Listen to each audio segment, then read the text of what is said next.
Audio Jungle.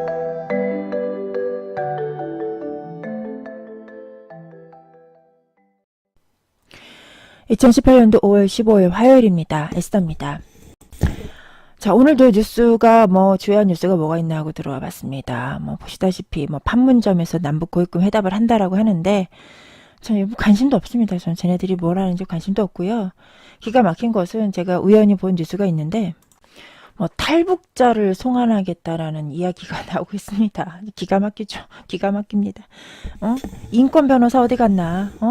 우리 인권 변호사, 인권 대통령 어디 갔나? 탈북 종업원 송환을 시사하다. 청와대가 논란, 일자, 계획 없다라고 일축했지만 과연 그럴까요? 왜냐? 남북 고위급 회담하잖아요. 이거 하는 빌미로 쟤들이 뭘 요구하겠습니까? 챙길 거 다 챙겨가겠죠. 2016년도에 4월 중국에서 집단 탈출한 탈북자 13명에 대한 정부의 입장이 2년 만에 바뀌어 논란이 커지고 있다. 2년 전에 자유의사로 탈북했다고 했던 정부가 최근 국정원의 기획 탈북이었다라는 한 방송 보도 직후 경위조사에 나설 뜻을 밝힌 것이다. 정부가 앞장서서 북송 가능성을 열어놓은 것이 아니냐는 지적이 나온다. 맞죠, 여러분? 지금 남북 고위급 회담 한다고 하지 않습니까? 이게 언제야? 16일 날? 다 같은 맥락에 있는 것이죠. 이 기사가 벌써 5월 12일 날 나온 기사입니다. 2016년도에 중국의 저장성에 북한 식당에 근무하던 여종업원 12명은 지배인과 함께 탈출해서 4월 7일 국내에 들어왔다.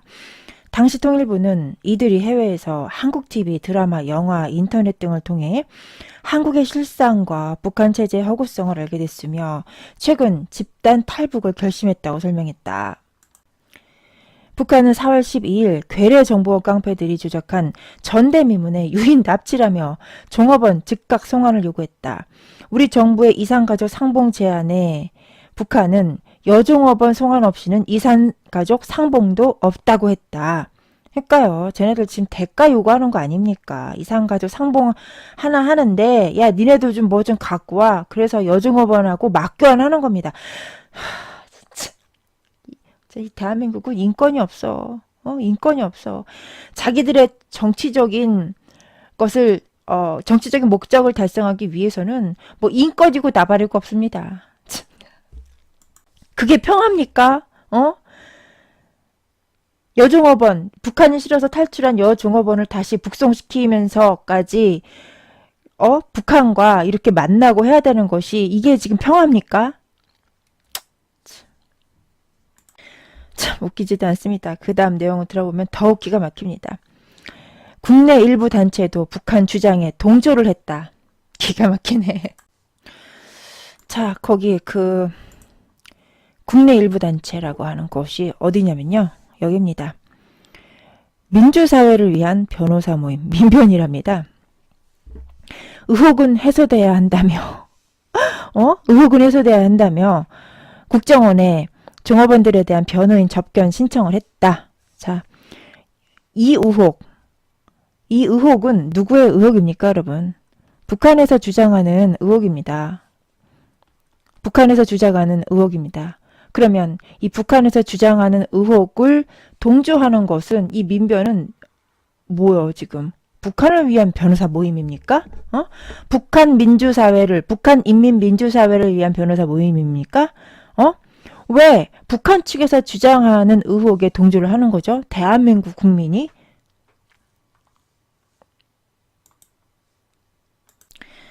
자, 그래서 국정원이 거부를 했고 얘들이 지금 어떻게 했냐면 여러 친북 인사들이 북한에 들어가서 가족들의 위임장을 받아왔다라고 합니다. 북한에 들어가서 가족들의 위임장을 받아왔는데 대법원은 이를 각하했다. 당연하죠. 이 위임장의 합법적인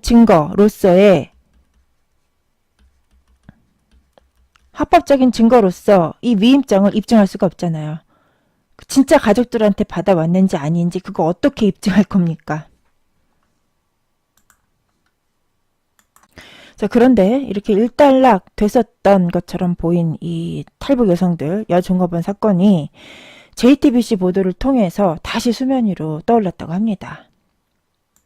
JTBC 측은 탈북했던 여종업원이 이제라도 갈 수 있다면 어머니 품으로 가고 싶다라고 방송을 한 것입니다.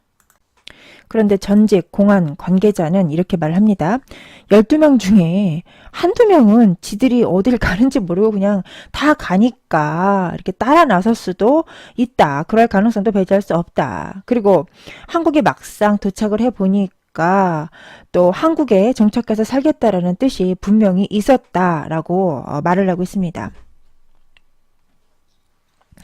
종업원 전원을 여러 차례 면담한 국정원 인권 변호사도 당시 이조선일보 인터뷰에서 13명 가운데 북한으로 돌아가기를 원하는 사람은 한 명도 없었다라고 말을 하고 있습니다. 국정원 인권 변호관은 변협에서 추천하는 국정원 외부 인사라고 합니다. 그리고 또 해당 종업원들은 경찰과 국정원의 협조 없이는 현재 소재도 파악하기 힘들다. 언론을 피해온 이들이 이렇게 언론을 피해서 조용히 살고 있는 이들이 갑자기 방송에서 기획 탈북을 주작하는 건 납득하기가 어렵다. 맞죠?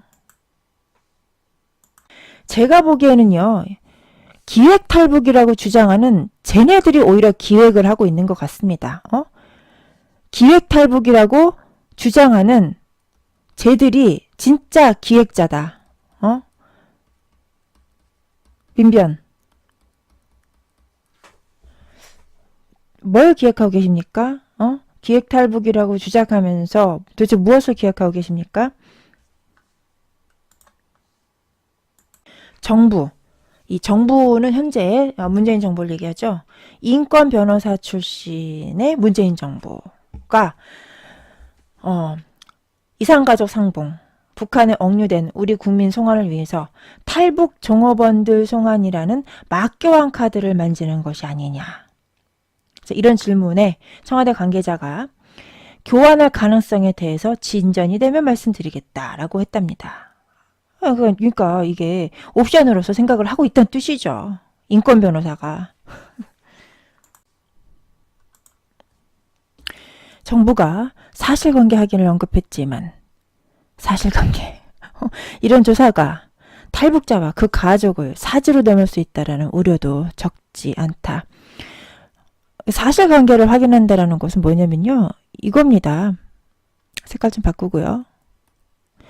탈북 경위를 공개하는 것인데 이거 공개하면요. 다 죽죠. 관계된 사람도 다 죽습니다. 북한에 있는 사람들.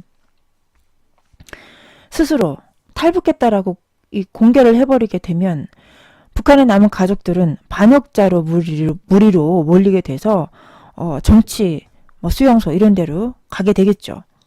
그리고 반대로 가족들의 안위를 염려해서 자기가 아니었다라고 말을 하면 한국에 남아서 살고 싶어하는 사람들은 뭐가 되는 겁니까? 응? 일부 종업원만 송환하고 남는 종업원은 또 남기고 이렇게 되면요. 돌아간 사람들을 신문해가지고 걔네들 간에 누구야? 어디서 어떻게 살고 있어? 이런 거 다 조사하면 나오지 않겠습니까? 응? 이미 주민등록증을 발급받고 대한민국의 국민이 된 사람들을 반국가 단체이자 사회주의 포갑체제로 보낸다는 발상 자체가 국민의 생명 보호라는 헌법상의 의무를 저버리는 것이다. 지금 유동열 자유민주연구원장님이 이런 발언을 했습니다.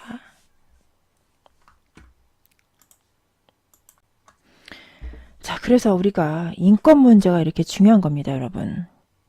미국이 지금 북한과 정상회담을 하기에 앞서서 당근을 많이 주고 있죠. 당근. 물론 그 이면에는 채찍도 아주 진짜 빡센 채찍도 들고 있습니다. 한 손엔 채찍, 한 손엔 당근 이렇게 들고서 북한을 지금 회유하고 있습니다. 근데 우파에 계신 분들은 불안하시죠? 혹시 미국이 북한이랑 진짜 손 잡고 둘이서 짝짝꿍 눈이 맞아버리는 거 아니야? 많이 불안하실 겁니다.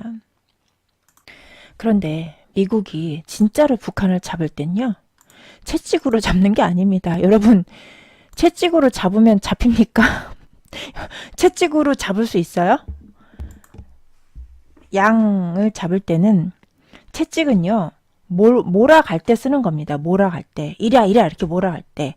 그럼 진짜 걔를 몰아서 도살장 안에다 집어넣고 진짜 죽일 땐 뭘로 죽입니까? 칼로 목을 따죠. 그 칼이 바로 뭐냐면요, 인권입니다. 인권. 이걸로 목을 따 죽이는 겁니다. 여러분. 잘 이해가 안 가시면 이 사례를 들어보겠습니다. 대한항공 조씨 일가 사건. 최근에 물컵 하나로, 그녀가 던진 물컵 하나가 대한항공을 붕괴시켜 버리는 트리거가 되지 않았습니까? 물컵 하나가, 그녀가 던진 물컵 하나가. 물론 물컵을 던지고 소리를 지르고 한 부분에 대해서는 뭐 옳다 그르다 뭐 이런 얘기를 하고자 하는 게 아닙니다. 패턴이라는 것이죠. 상대방을 공격하기 위한 패턴, 상대방을 사회적으로 매장시키기 위한 패턴이라는 것입니다. 여러분, 우리 우파 진영에서 북폭 빨리 하라, 북폭이 정답이다 이렇게 말씀하시죠. 근데 사실은 북폭은 정답이라기보다는요, 북한의 정권 교체를 하기 위한 채찍입니다. 채찍. 목적지를 도달을 하기 위한 채찍이라는 것이죠. 그럼 우리가, 그럼에도 불구하고 우리가 빨리 북폭해라라고 미국에게 얘기하는 건 뭡니까?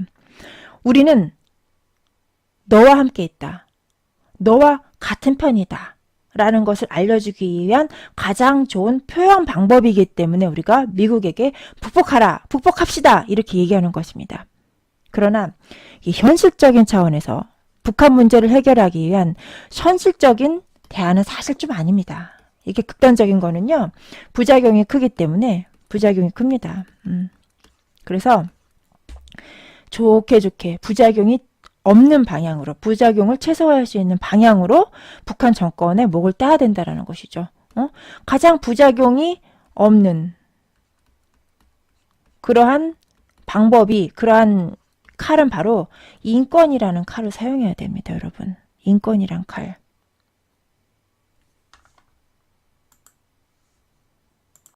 북한이 핵 개발을 포기하지 않은 것은 카다피가 비참하게 종말했기 때문이다.